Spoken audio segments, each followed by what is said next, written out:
I'm going to come to order.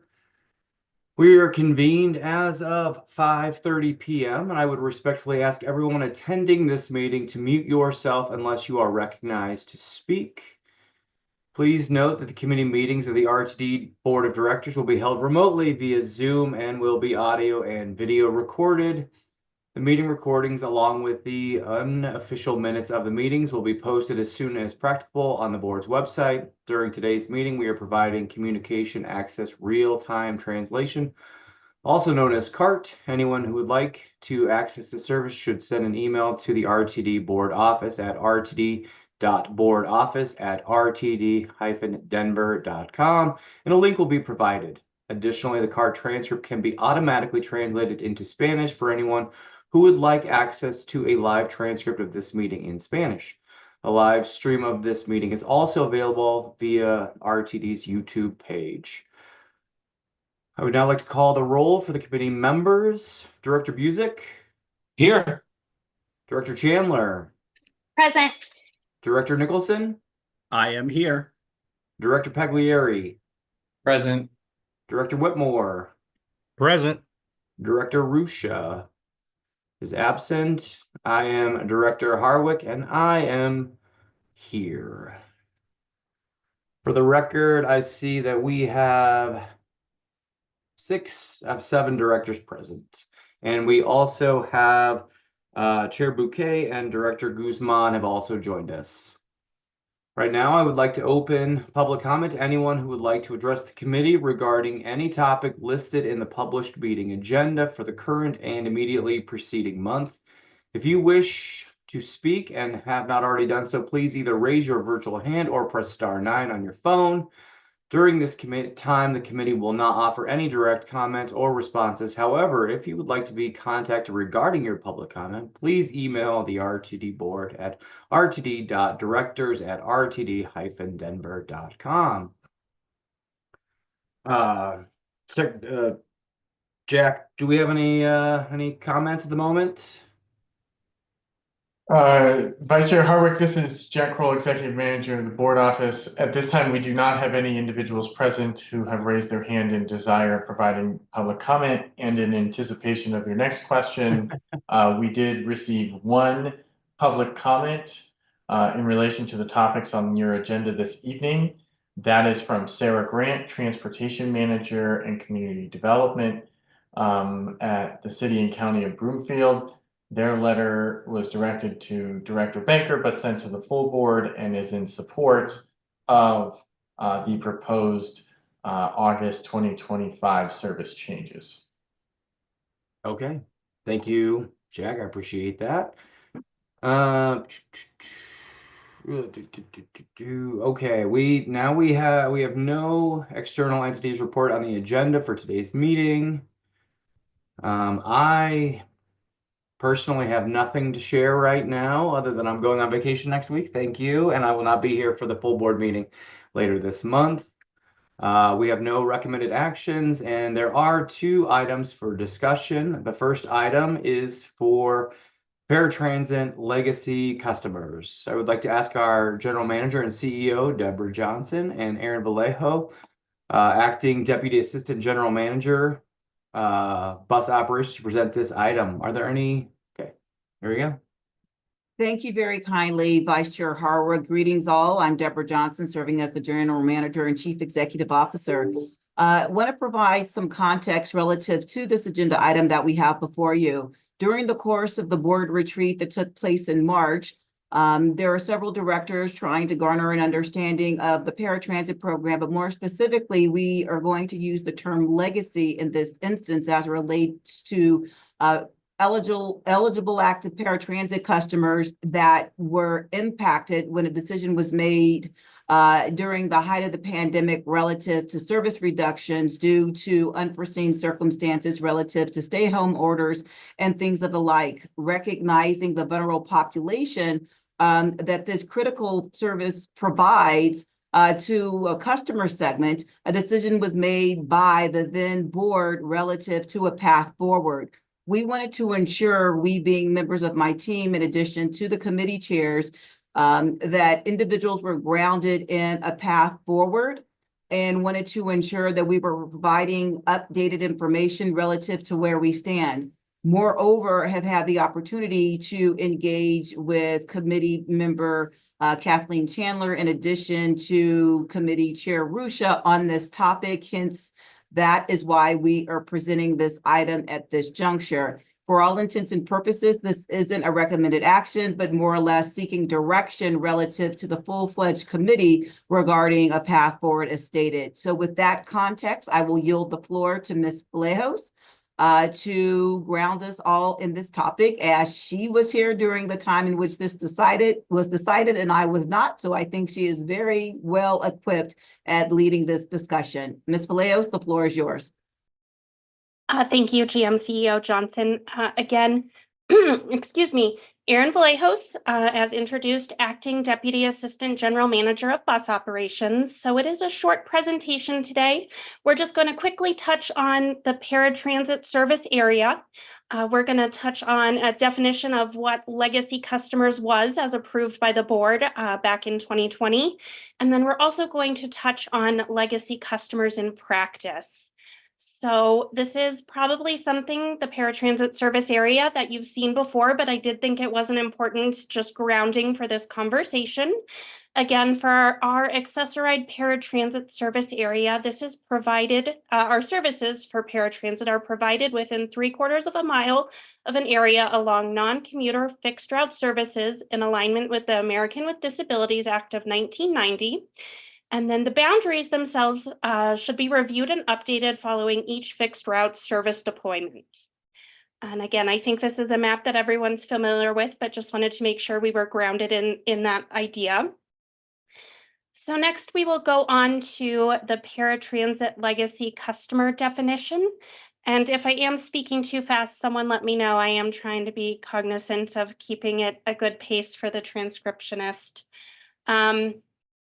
Okay, so as part of the May 2020 service changes that were amended, these were approved in March 24th of 2020, and there were some service reductions that were being approved at that time. So as part of those service changes, there was a statement that was added in, and this statement here is pulled directly from the board report that was approved again as amended. And so essentially it contains a commitment to our paratransit customers. It did use a different term than we are using. As you can see here, it was referred to as grandfathering, but going forward, we are going to be referring to this as legacy status. But as you can see, looking at this, the decision was made that for existing Access-a-Ride customers, an area where all fixed route service was going to be eliminated due to the May service deployment, it was recommended by staff that we continue to provide paratransit services to those customers. And as of right now, if we were following that definition for the legacy customers, there are 81 customers, and not all of them are currently using the service, though. In 2024, 45 customers took trips using our Access-a-Ride service, and the average number of trips during that time frame was 80 per customer. And then 18 customers took trips in 2024 on Access on Demand. The average number of trips for that was a little bit higher. It was 139 per customer. Now, what I want to touch on is what the paratransit legacy customers in practice has been.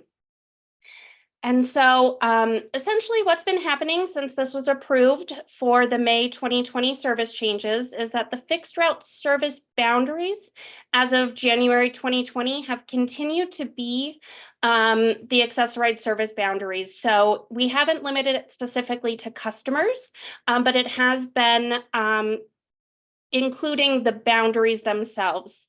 And this is a little bit inconsistent with what the board approved because as I read to you for the previous couple of slides, it was specific to those customers that were active as of May 2020. Again, just think it's very important for the board to really understand what the practice has been and what the language was back from the board report at the time. And then I will actually turn it back over to Deborah. Like I said, it is a relatively short presentation, but we just want to make sure everyone has the background for this so we can have a really good discussion. Thank you, Aaron. And reflecting on conversations that ensued last night when our CFO was seeking budget guidance, and there was a discussion relative to paratransit programming. And then moreover, as relates to this issue about legacy customers, recognizing that the American with Disabilities Act of 1990 complimentary service provides specific guidance relative to providing ADA complimentary service. We wanted to ensure that we were garnering a collective understanding from this committee regarding the path forward. So recognizing that we were bringing this to you this evening upon working with the committee chair and committee member Chandler, we are seeking guidance relative to next steps. Is this an item in which we collectively are pursuing regarding any modifications? Considering the information that was put forward, there's quite a few avenues in which we can leverage in order to garner that input. So I will yield the floor, excuse me, to Vice Chair Harwick to facilitate a discussion or provide direction relative to the most advantageous conduit on which we should use to garner that feedback. So thank you. Thank you, GM Johnson. Committee, do we have any comments or questions from you all?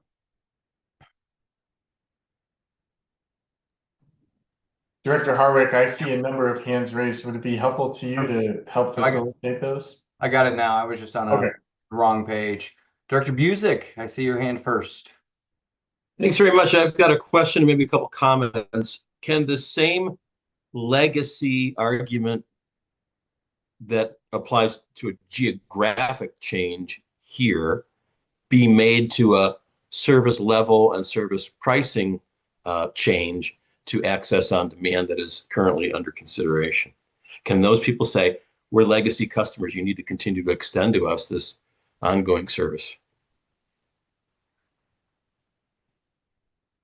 If I may. Sure, please.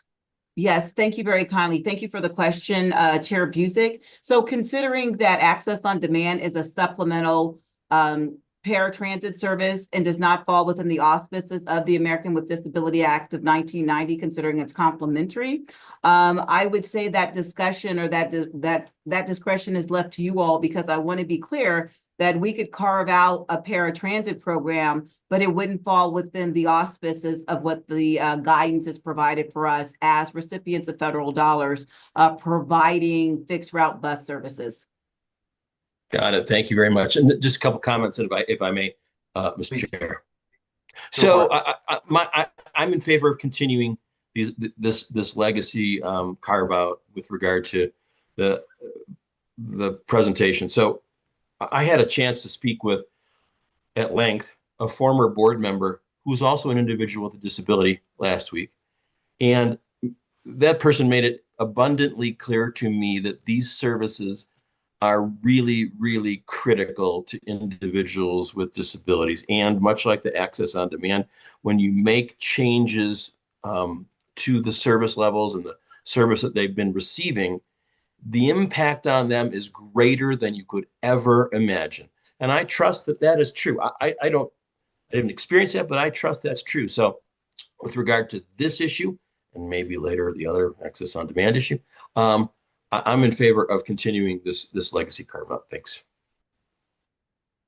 Director Chandler. Yes, thank you so much, Ms. Vallejos, for this presentation. I know that you worked really hard on it and you answered a ton of questions when I had them at that meeting. And it really helped me wrap my brain around this whole entire idea of legacy. I totally agree with Director Busick. This is paramount that we continue this. It's a very small number of people. And just by the nature of time marching forward, that number will get smaller.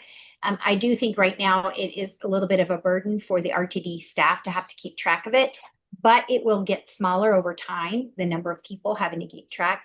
But it is absolutely paramount to these people that they be continuing in this type of program. So I wholeheartedly appreciate the explanation, the work, and the vision that we are going to continue to bring to the people that really, truly do need this service. So thank you.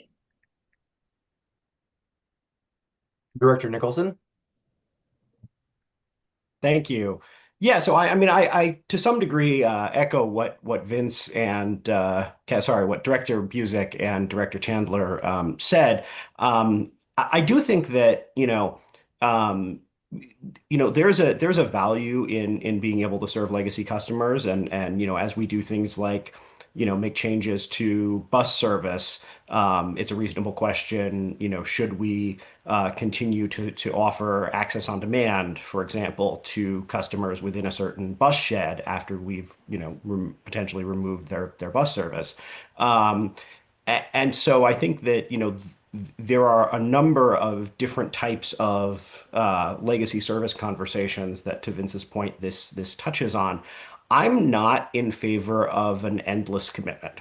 I think people move not everyone, but the standard, I think, is like every 7 years or something like that.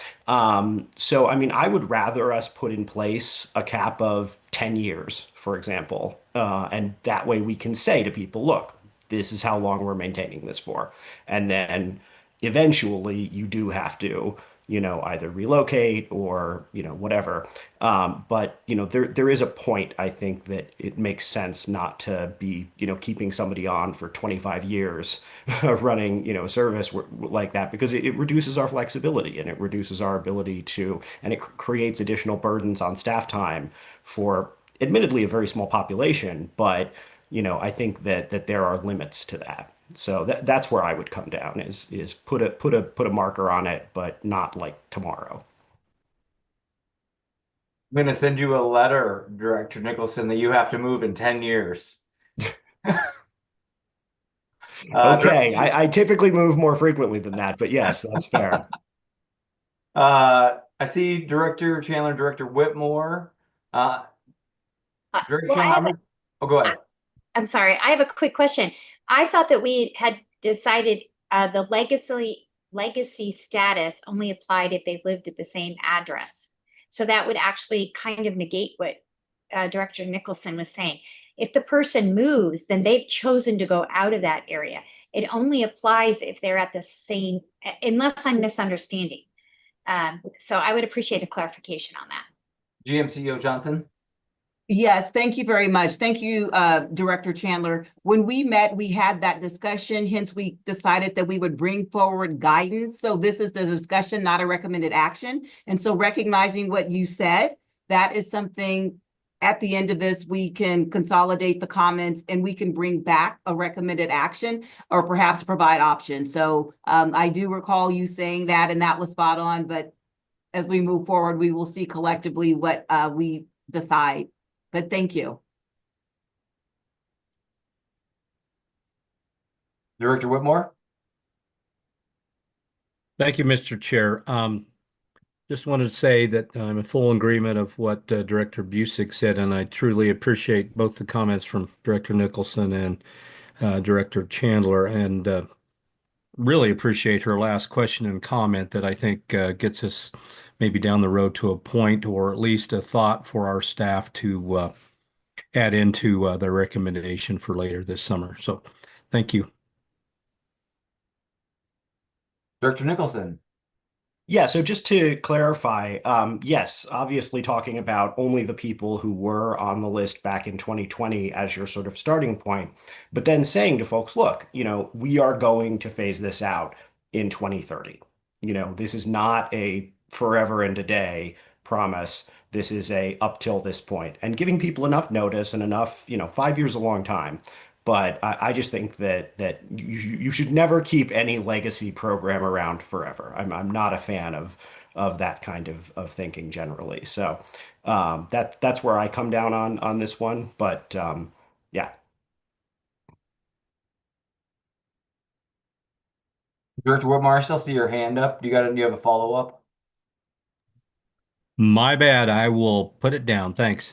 Oh, no problem. Director Chandler? I don't mean to hog the discussion, but this is a passion of mine.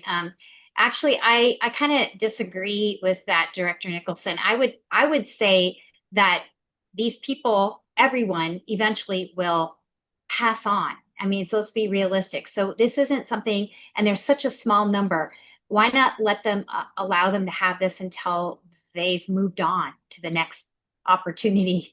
I don't think that we should put a date on it because it's such a small number of people, and it really, really is something that these people rely on. So, it's going to have its own attrition just because of the nature of what's happening. So I don't think this isn't something that's going to be around in 20 years or 30 years. I mean, this is going to be a small number of people that are going to be having a service that is desperately needed for this population, and it's such a small number.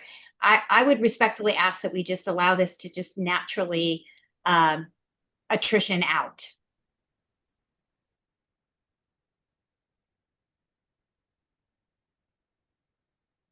Director Nicholson. Thank you. Quick question for GMCEO Johnson. If tomorrow we were to remove service from a location, we were to cancel a line or reroute a line. Right now, we only provide service within, I think it's 3/4 of a mile of any RTD stop. Is that right? And then I have a follow-up to that. Committee Chair Harwick, if I Please. may. Right, just for point of clarification, you're talking about a route, not a line, a bus route. Yeah. Okay, so for all intents and purposes, under the American with Disability Act of 1990, the complimentary paratransit program is 3/4 within a fixed route. So to answer your question, if there were a service modification relative to the catchment area not being within 3/4 of a mile pursuant to the guidance, that service would be discontinued not only for the individuals utilizing fixed route, but in turn, it would mean for the ADA complimentary paratransit service. Right. So can I Yep. direct it? Go ahead. Here. So then just for my own clarification, that means that if we were to remove service from somewhere today, the people who live in that area would lose their paratransit service today, but the people who've been getting it, even though we removed that service years ago, they would get to keep having it in perpetuity.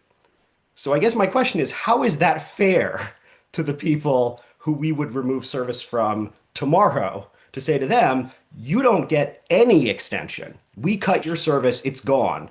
But these people over here, we cut their service 5 years ago, and we're going to keep that ongoing forever.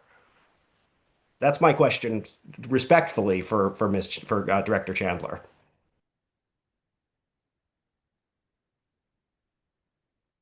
May I respond to that? Sure, please. Well, I agree, Chris, that it isn't fair, but it's also not fair to those people because they literally had their service completely cut with, I mean, at least there's a service change opportunity. Back then, I believe it was completely cut off because of the pandemic. And I think there's a separate set of circumstances that is surrounding the pandemic. I mean, maybe I'm just a bleeding heart, which I'm sure that just makes you, right? Anyway, I just think that for me, because those people had no notice, really. I mean, it happened. At least this way, we do have opportunity for people to plead their case for service changes. We have adding a service change, we have subtraction of a service change, but I think for those particular people, and it is such a small number that, I just think it's worth us being a little more compassionate towards those groups. But that's just my personal opinion. So again, if that's not the consensus of the board, so be it. All right, this is my last go around, Chris. Director Nicholson. Thank you. Yeah, I guess I would just say, I mean, for me, I would rather have, legacy status for anyone who lost their service for a year. So at least they'd have time to adjust to those changes than preserve indefinitely legacy service for a small population who's already had it for 5 years. You know, I don't know. I understand where you're coming from, and I think that I love seeing you with the bleeding heart. It's definitely a new face for Director Chandler. But seriously though, I just think that there is a point, and we only have so many dollars to go around, and there are other people who get hurt, and I don't want to turn to them and say, hey, yeah, your bus stop got cut, but these people over there, they still get to keep their thing because theirs got cut in a slightly different way, and we are going to treat them differently. That's tough for me, but that's just where I come down on this. Okay. Anyone else? Anyone not on the committee have anything to opine about? All right. CEO Johnson. Yes, thank you very much. Seeing no or hearing no further comment, the team and I will work with the committee members, Chandler and Rusha, as it relates to a path forward, recognizing the input that we received this evening, and bring back a recommended action in September. What I do think would be beneficial at this juncture, recognizing where we all sit relative to what we just heard, perhaps we could provide some options that this board could deliberate, and we will go from there. So thank you very kindly for the engagement on this matter. Thank you. All right. Our second and final item is for the August 2025 service change recommendations. I would like to again ask our GM and CEO, Deborah Johnson, and Jesse Carter, Senior Manager of Service Deployment, to present this items.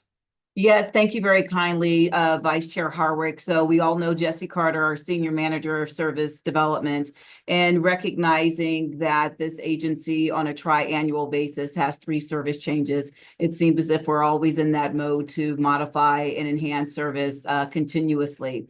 Recognizing that, we are bringing this item to this body, considering this is an iterative process, to put forward draft options relative to the service change that would commence in August, and will then take that information out to the public. So without further conversation from me, I will yield the floor to Jesse, because this is a very exciting service change where we are adding back additional revenue service hours and additional services to areas that basically were adversely impacted due to the reduction in service due to COVID-19.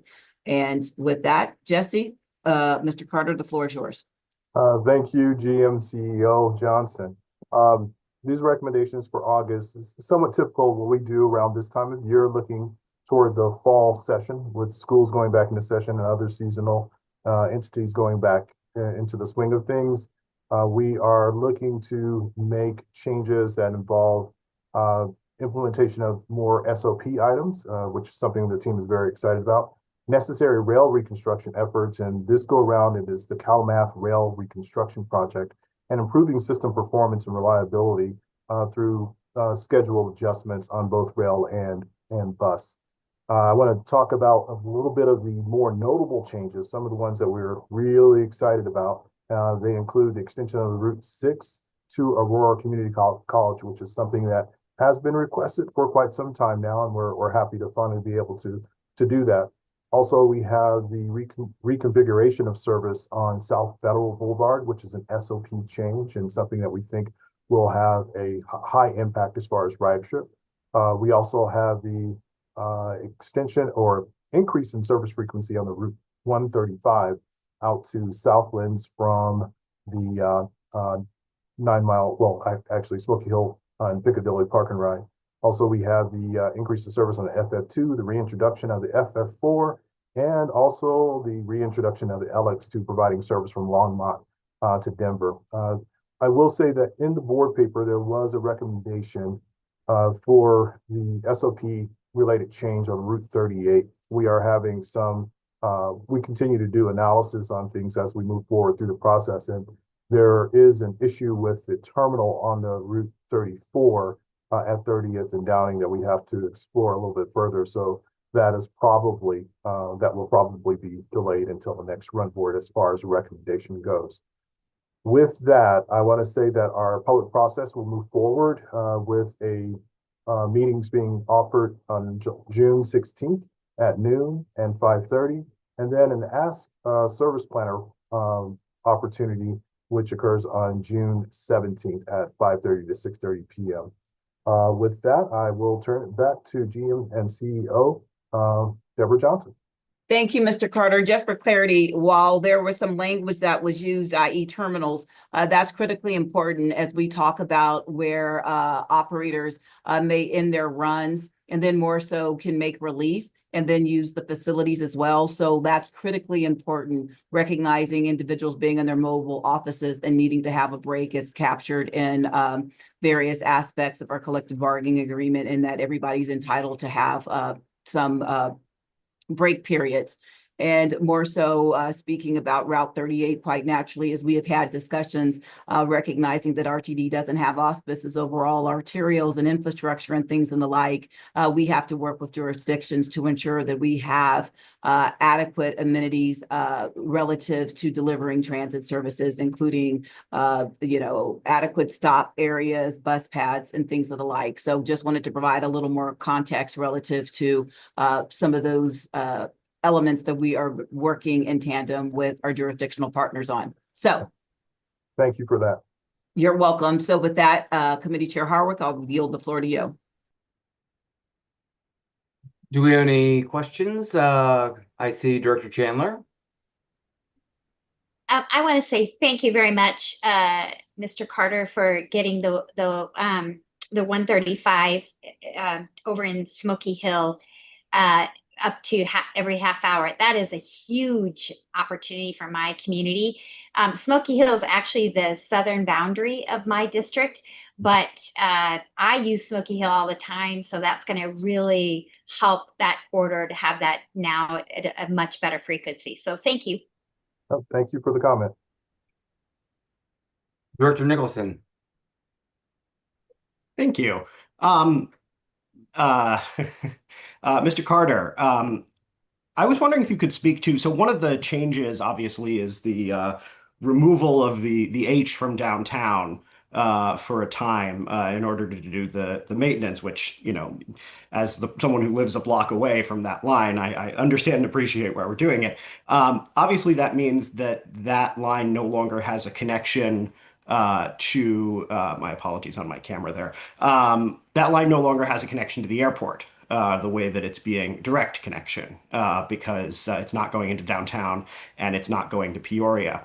And I was wondering, what stops us from running it past Metro Center all the way up to Peoria Station, given the fact that we're cutting down significantly on the length on the other side?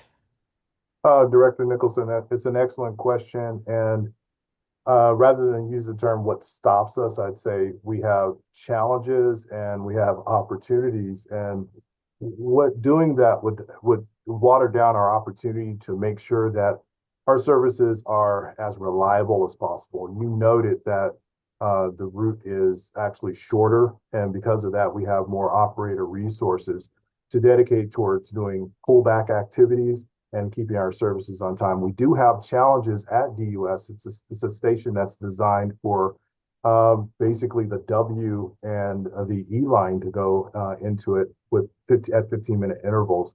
And we're adding the D line, which is still a 15-minute service. So that's why we can't go all the way downtown with the H line.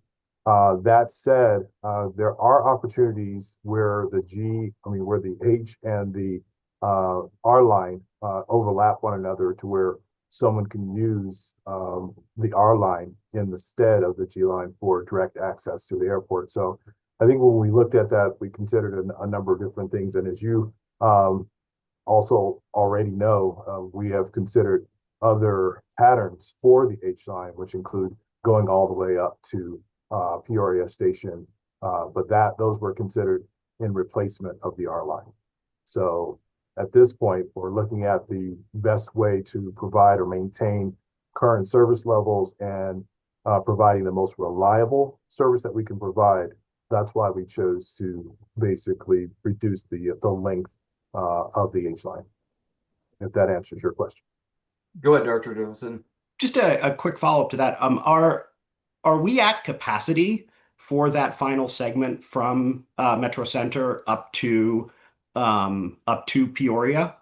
It's my understanding that that could hold 4 trains per hour, and I think we're currently running the H only at 2 trains per hour. So I'm wondering if you have any thoughts on, again, if not putting back the H line to use that potentially, how we would make use of that extra capacity to get more service from Kathleen's district up to the Peoria station and connecting people at higher frequencies to the A line over there.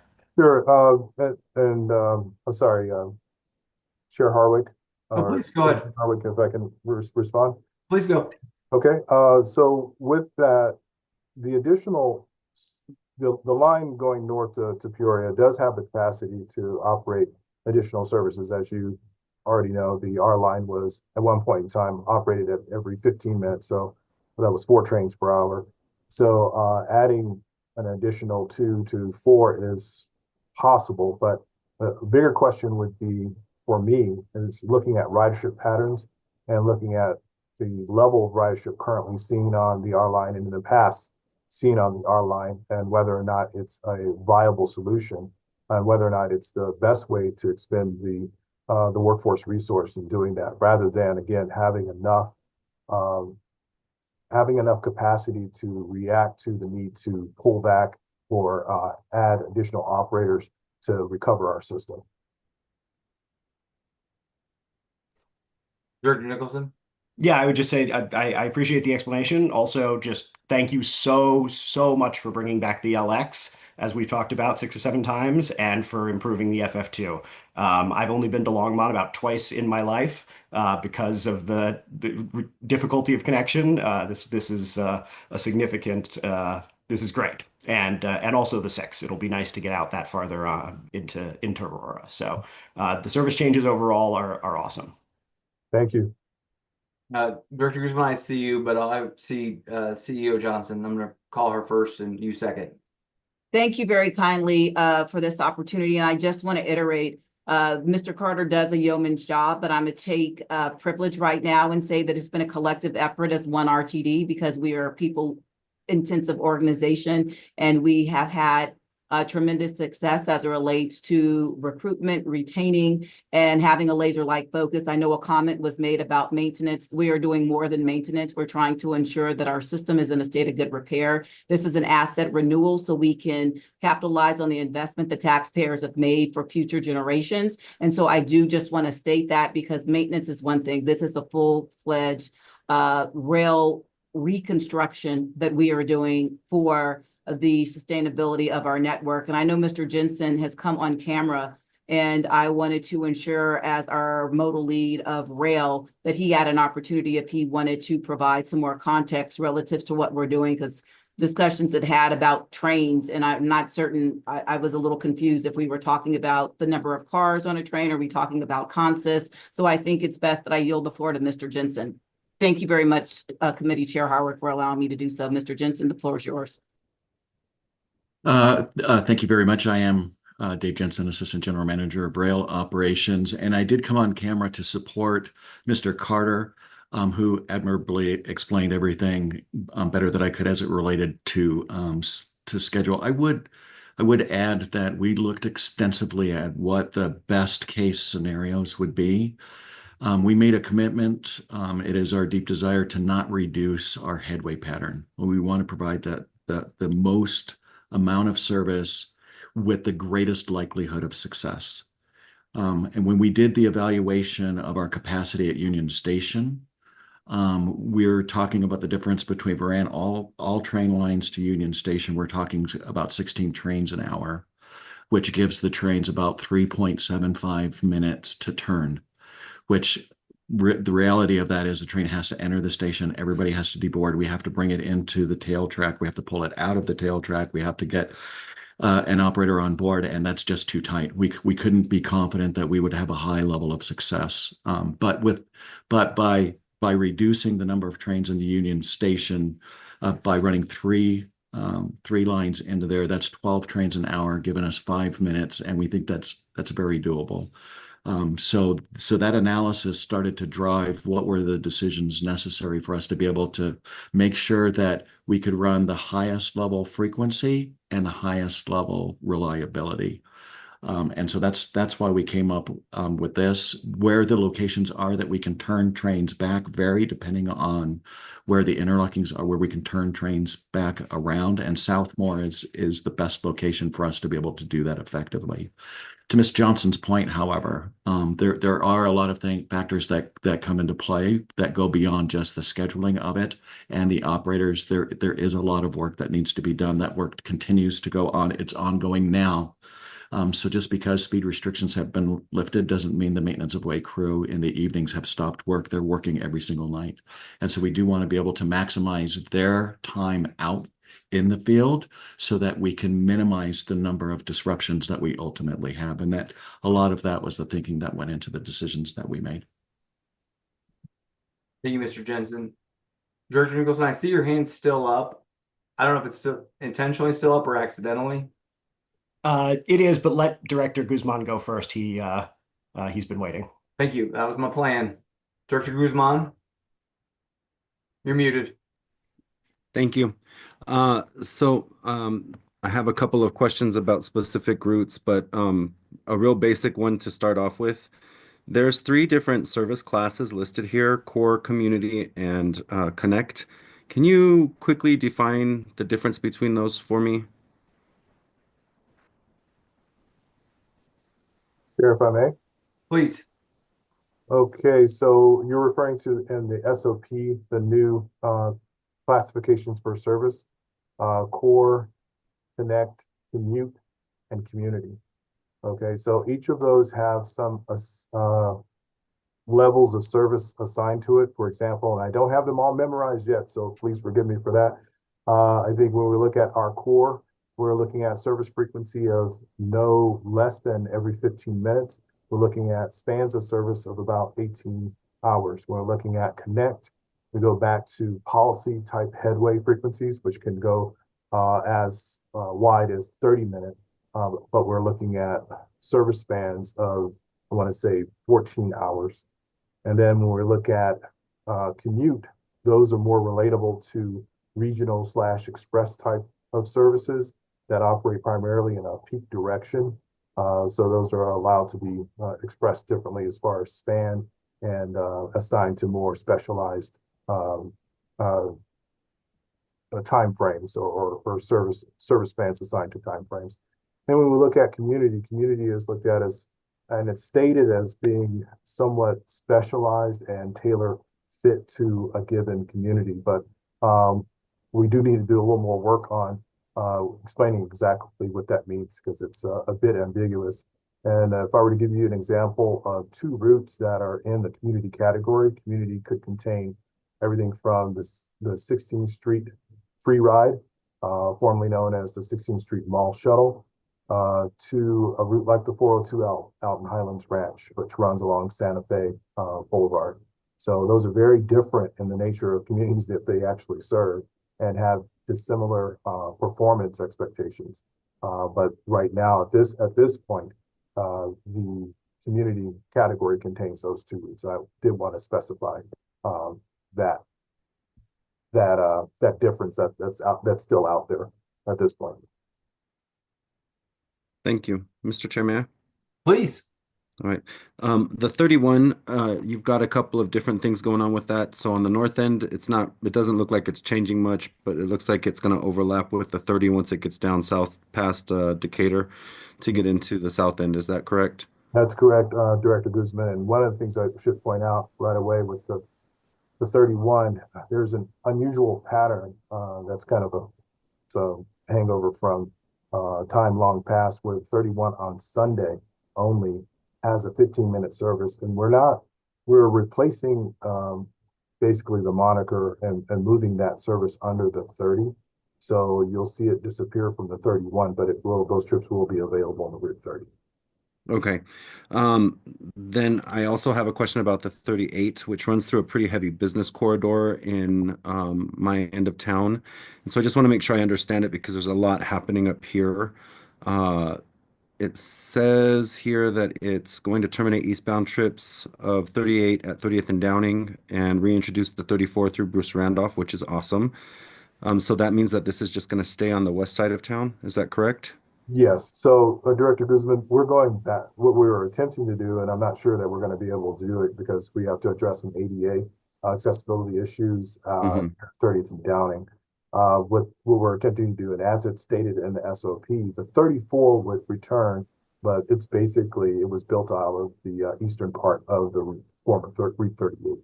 So you're correct, service will remain the same on the western portion of the Route 38, but then the 34 would take over on the eastern half from 30th and Downing out to Central Park. Okay. Okay. That answers both of my last two questions because the 34 was the following one. So that's a 2-for-1. Thank you. Thank you. Director Nicholson, again. Thank you. So as you know, I think everybody on here is aware, Coldplay came to town just a couple days ago, and we put out some great art. We had some great press about the things that we were doing to facilitate making it easier for people to get to the concert. And then yesterday, or rather this morning, excuse me, there was a very angry post on Reddit that got a bunch of comments about how because the concert got out at 11:45 and our last train left at 12:30, there were a significant number of people who were not able to get home. And in fact, I know even some members of RTD staff who were at that concert faced that exact issue. So I think that, there is a meaningful challenge that we run into with these late night concerts and with these events that unfortunately are not on a predictable schedule as much as we'd like them to be, but that tens of thousands of people still take to these, to go and expect of us that we will be able to run service as so many other cities do, to take people home from football games and Coldplay concerts and basketball games and such. So I'm wondering if you can speak to, like, why is it that we can't seem to do this? Like, what's the challenge that makes it not possible for us to run a 1 a.m. train when there's a concert that's getting out at 11:45? And, or a bus or something to address these concerns on a more reliable basis. I know we do some things when it comes to, Broncos games and Nuggets games and things like that. We run longer trains or whatever. But this seems to come up a lot. I've gotten these posts, I've seen these things on a frequent basis. Can we talk about what service changes could look like to address some of these late night concerns? CEO Johnson.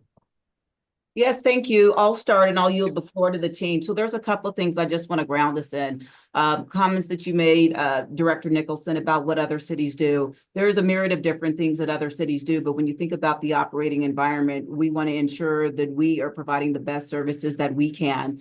And the reason I broach this is I'm going to share just a short story. When I moved to the Washington, D.C. area and started working for the Washington Metropolitan Area Transportation Authority and had previously worked at BART and VTA, a question was asked to me, what did you guys do for Monday Night Football? I said, well, Monday Night Football comes on at 6 o'clock in California. We did not have the same issues. And the issue we were facing was, at the time, the Washington Commanders, who had a different name, had moved out to Landover, Maryland from Washington, D.C. And so the system closed at a certain time. So in that instance, I remember being part of a meeting where we met with the NFL commissioner, and the NFL paid WMATA to keep the system open. And so the reason I put that forward is the operative word in what we do is public transportation, and we want to be good partners. But there's different mechanisms in which cities do in order to make that happen. But with that as a backdrop, recognizing what we have done, some great work that the team has leveraged going forward. So recognizing that we don't have a lot of options just by virtue of the configuration that we have, considering that there were protests yesterday that impacted what we were doing. We leveraged extra employees, i.e. that volunteered, because we do not have mandated overtime. What we also did was put out variable message signs at the entrance to the stadium when people were approaching it, so that individuals would have an understanding. We tried to leverage all that we could. And in doing so, talking about, and I'm looking at my notes because I will share that Director Nicholson shared with us that he was going to broach this. And we do appreciate that. We ran to ground, i.e. Concerns relative to what we received. And we had one online comment from earlier today indicating that the last departure from the W line from Denver Union Station did not happen. And we investigated that concern. So there was one instance there. And so recognizing that there's a myriad of things that we are doing, I've been meeting with the modal leaders, and we are looking at some options that we may be able to do by having designated workforce for, bus bridging and things of the like. Because this is something else when we talk about different transit agencies. Here at this agency, we hire directly rail operators off the street. Other agencies basically have individuals start as bus operators and then they promote into rail. Why is that important? Because if we had a service disruption or needed additional support, we already have individuals that have CDLs that then basically could pick up their shift. They're just utilizing a different mode, i.e. rubber tire as opposed to steel wheels. So at this juncture, I'm going to yield the floor to Mr. Jensen to talk more specifically about what we do in rail operations, recognizing that context I gave. And I hope my comments are being taken in the spirit in which I'm intending. I don't want to come across as defensive, but I think it's important that when we say what other cities are doing, we have to ensure that there's different operating environments and different mechanisms. And so we do recognize we have opportunities here and are going to lean into that. So Dave? Yes, and I would reiterate exactly what you just said. It is our goal to provide the highest level service, the highest quality service we can. And so two components to, I think, the question that's posed to us this evening. One was last night. The other is what we do in general. Ms. Johnson's point about the protests threw us off last night. Even though some of the dynamics of the protest may have been over or diminished by that time, what ended up happening to us last night was we stopped running trains downtown for hours. Broadway station was shut down for a period of time. And so what we do to recover the system is turn trains back. What that does to the operators is it puts them out of sequence. So almost every single operator that was working last night was out of sequence. They were not where they belonged, according to their schedule. So the control center staff, who's dealing with a highly complicated, tense situation that's critical for us to protect our employees and our customers, are also trying to provide service at the same time. And so that's where the complexity of what happened last night comes into play. But to Ms. Johnson's point, for every special event we have that we know or suspect will go beyond scheduled time, we ask for volunteers because we only staff for scheduled service. We don't staff for special events. So when a special event occurs, we are reliant upon volunteer people for overtime, and we don't force overtime. Now, to Ms. Johnson's point as well, there are alternatives that we're exploring, and I would say that everything's on the table, but there's limitations to what we can currently do, and there's limitations to what we might be able to do in the future, and we're trying to maximize those as well. I also came from a different city in a different location in California. We also had similar challenges, but our staffing levels and the way that they were arranged were significantly different, and we were able to do that because it was a different part of the country. And so our staffing levels were different, and the way that we were able to provide service based on personnel issues were different. So I don't want to come across as defensive either. Our limitations on how we can turn trains around, where we turn them around, where we can pull them out, the number of people that we have that have the ability to operate on any given day. One of the things I didn't mention, but probably should, is hours of service. So we've got very strict regulations on how many hours an operator can work in a particular day and what their turn time is from day to day and how many hours they can have in a week. And all of those things are taken into consideration. And we're doing everything we can to provide regular service. So when an event like this occurs and then another situation on top of it, it makes it really complicated. Not to say again that there aren't things that we couldn't do. We're looking at alternatives and trying to determine what the best course forward would be, because we like to be able to do that. But as it stands today, there are certain limitations that prevent us from doing more than we are, other than informing our customers, this is what we can do. These are when the last trains are going to be here. Please plan accordingly. And I do see another one of the directors on who posed a question yesterday as well. We did position field supervision out at critical locations where we knew there were connections that need to be made. The OCC, the control center, knows where the trains are. They did try to coordinate those meets depending on where the trains were. And we were informing people in the field last night about whether or not there was another train coming, when the next train would be there, and what the expectation was of train service. So I hope that was helpful, and I hope that answered your question. Director Nicholson, I'm going to jump to Director O'Keefe, and then I'll circle back to you. Thank you, Chairman Harwick. So I raised the question yesterday, and I think our challenge was the D line is the only one that required a transfer last night, and I appreciate the kind of prep that we did to accommodate that yesterday. I guess my challenge is we didn't just miss something last night. We broadcast all day on press releases and on television. Take RTD. We're going to get you there to the concert. And when we do that, we better have like 180% sure that we're going to be able to do it, because my nightmare scenario was someone taking their kids and they don't take RTD much. They don't know what they're doing. They go to a concert, have a fun time. It is 12:30 a.m. and they are standing on a platform at Broadway.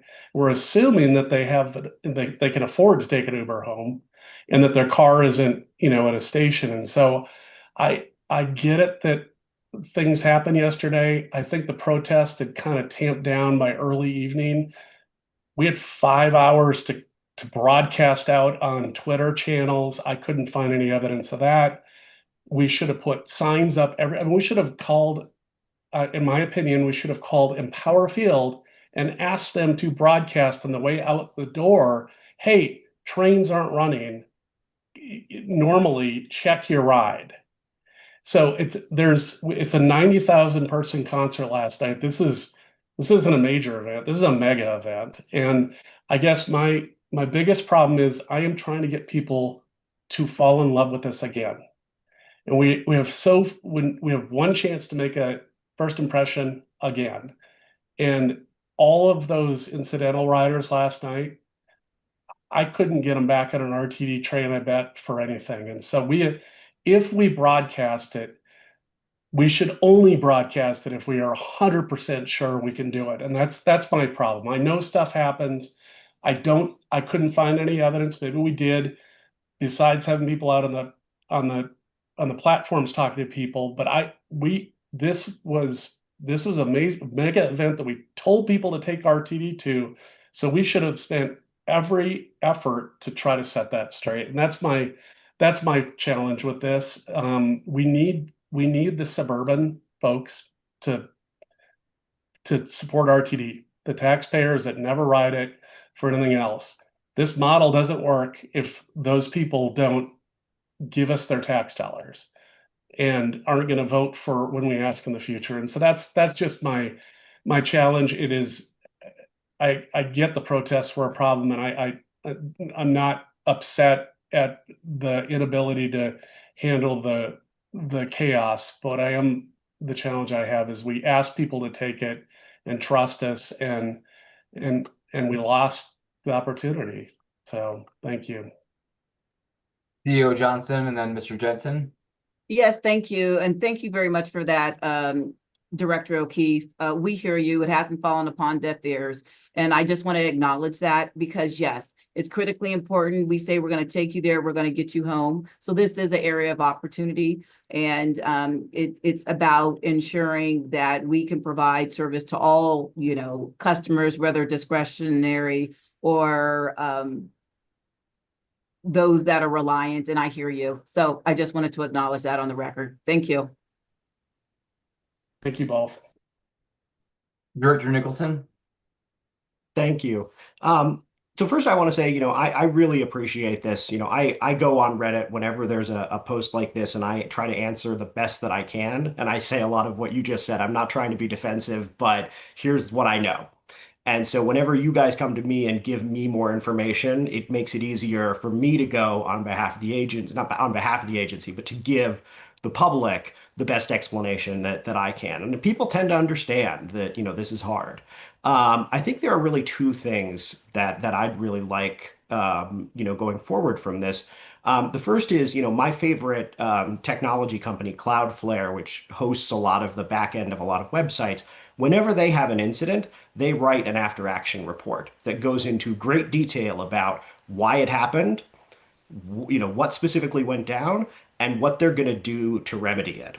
And so I think one of the things that I'd like to see from something like this is a similar write-up from you, Dave, and your team about what happened, where the failure was, and what do we do to move forward to prevent it from happening next time. And I think that would be a really good practice for the agency to get into whenever something big falls down like this, even a little bit.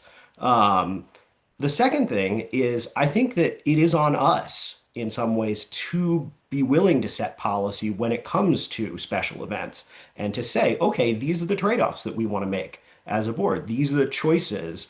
And this is the instruction we want to give to you, GM CEO Johnson, about how to choose between the 5 different things that you can be doing in order to sort of address these types of things. Because, I'm the one that's going to get yelled at public meetings about why this didn't happen. And so I think, we have to take some level of responsibility for that and say, okay, here's how we want you to address this. So I would love to see a special events policy come forward to the board from your team that says, okay, here's the type of service that we're going to try to run. Here's what we're not going to do, and put it on us to make those choices publicly rather than just putting it on you to have to think about that stuff. I think we owe it to the public, and I think we owe it to you to address that directly. CEO Johnson.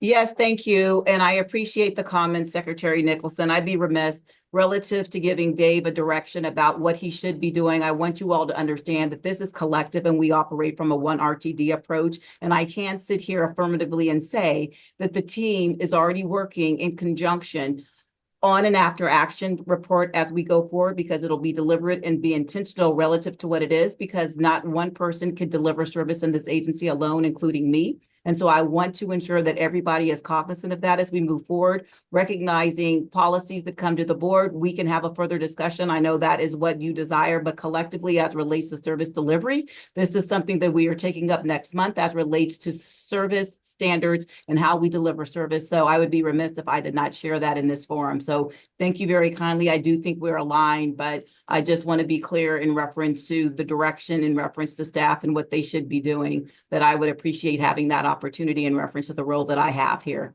Thank you. Director Nicholson, I'm going to give you one more bite of the apple, friend. Thank you. Will special events be part of that service delivery policy that comes to the board next month? CEO Johnson. So first and foremost, let me ground you in what we're talking about, a service standards report.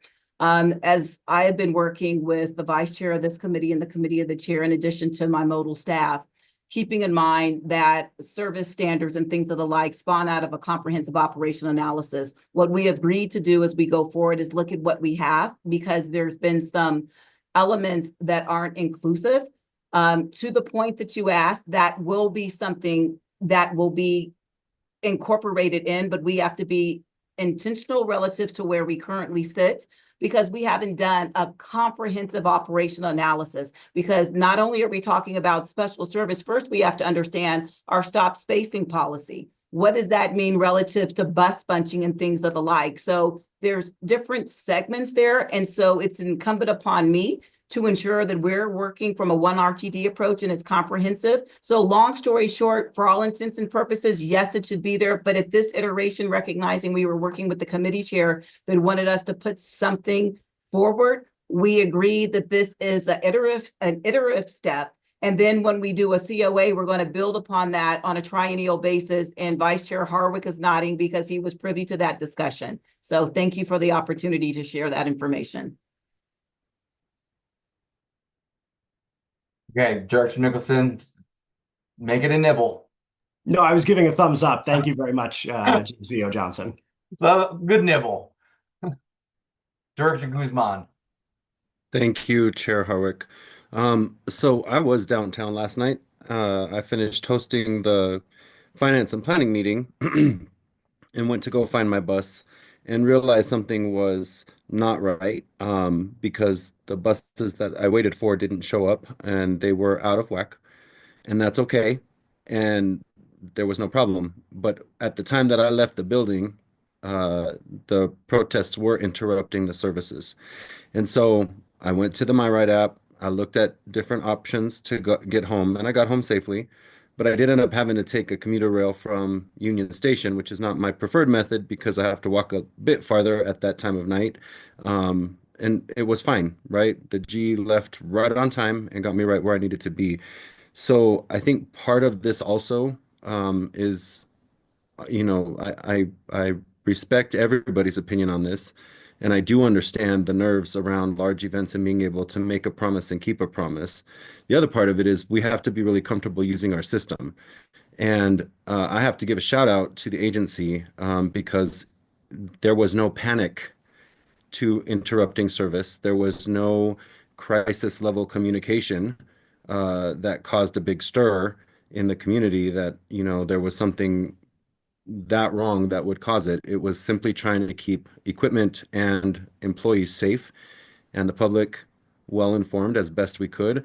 But in a situation like that, I would challenge the thought that the board is the first and only person that needs to know, because as AGM Jensen spoke to, and I'm sure the AGM of Bus Operations Services would probably be able to speak to, there are other people doing work in real time trying to reroute, trying to delay. The dispatch center is probably going full steam ahead and ensuring that the services are running. And so we do get informed of that in the post-mortem, so to speak, circle back on it to the board when it's necessary. And that's happened time and time again during my time on the board. There will always be, forever and always be, somebody behind a screen somewhere who is pissed off about a company or an agency or local government. And while their opinion and their feedback is valuable because it can help us reconsider, think, and plan differently for the future, there are going to be times when we just cannot make everybody happy. And to that end, I don't frankly waste a lot of my time worrying about Reddit posts, because there are other options for those persons to communicate properly with the agency, their frustration and their concern about a situation directly to RTD. And that gets more traction when we know that they are concerned enough to let us know and not post it out just for the dark corners of the internet to read and find. I don't have enough time as a director to troll on Reddit and to waste time digging through X or Blue Sky or other forums to find people's complaints. And so I would really, really caution that every time somebody says something even slightly negative about the agency, we jump on top of it like it's the end of the world. If I did that every time somebody said something negative about Starbucks, I wouldn't sleep at night. We can't do it.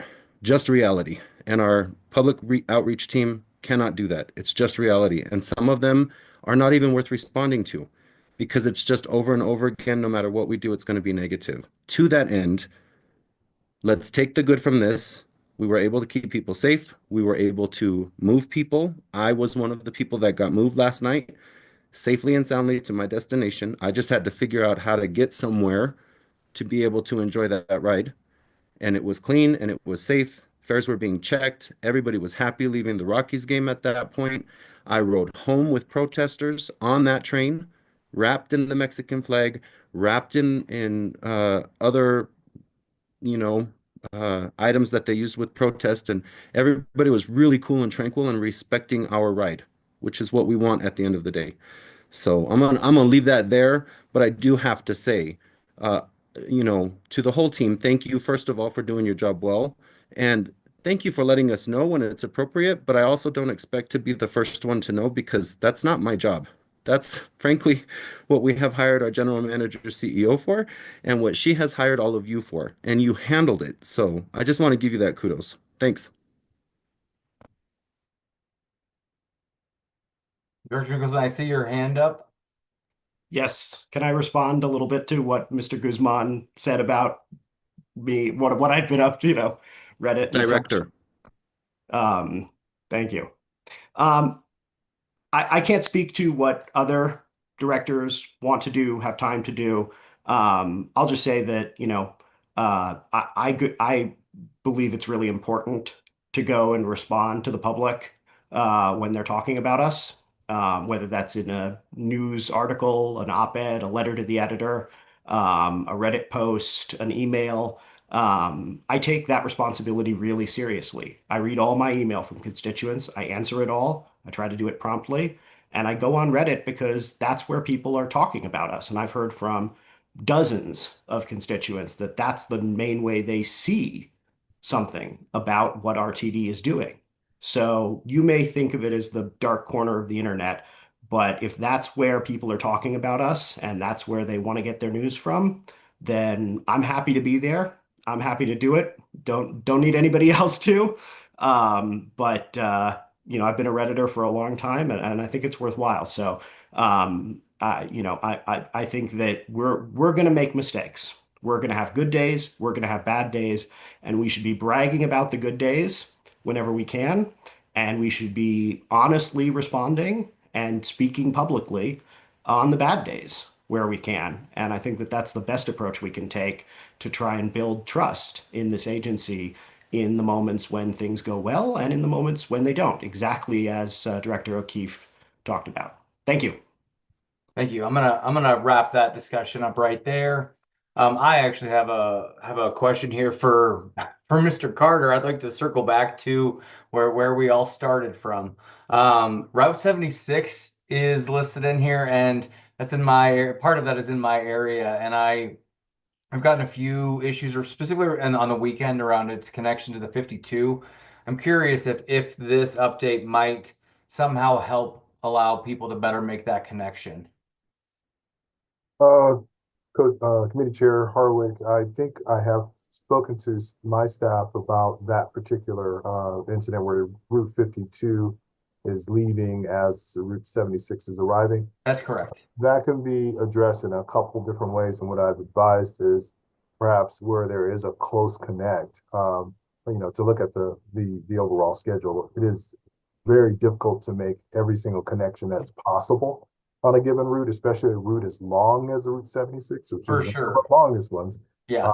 But at the same time, we can use things like notes to the operator to put on the train card more permanently after a revision and or as a temporary note to let them know that there are people who are trying to make that close connection. And given the time that's allowed, they can make those attempts. Where we can make the connection, and if it doesn't really ruin our more important or the place where we have the largest connections, we will accommodate moves to actually address that. Thank you. I appreciate that. Thank you. Okay. Now we're in other matters. Do any board members from the committee or elsewhere have any other matters to discuss?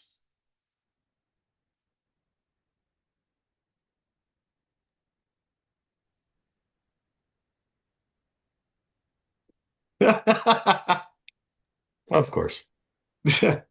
All right. I just wanted to Two say, I think nibbles. this is, may I? 2 nibbles. Yes, very quickly. I just want to say I think this is our shortest OS&S meeting so far, and I wanted to commend you, Co-Chair Harwick, on your efficient handling of the meeting. So thank you. Thank you. I decided not to time you all tonight because it was a pretty short agenda. But thank you all for being, for the most part, pretty succinct. Director Pagliari. I want to say thank you for keeping it short. It is my birthday, and it's a nice gift to have the time. Thank you. Happy birthday. All right. Anybody else going once, going twice? Okay. All right. The next Operations Safety and Security Committee meeting is scheduled for Wednesday, July 16th. At that meeting, we will cover a number of topics. We have recommended actions slated for the following: August 2025 Title VI Service Equity Analysis as needed in the event of a major service change, plus or minus 25% on a given route or line. August 2025 Service Change Recommendations. Paratransit Access On-Demand Program Modifications, Paratransit Access On-Demand Contract Extensions, and we will have discussion slated for the following: fixed route bus contracted services for Longmont in the Boulder and Longmont area, and service standards and policies update. I don't see any hands. I don't see anything, anybody waving at me or anything at all. So I am going to adjourn this meeting at 6:46 p.m. You all have a great evening. Thank you. Bye.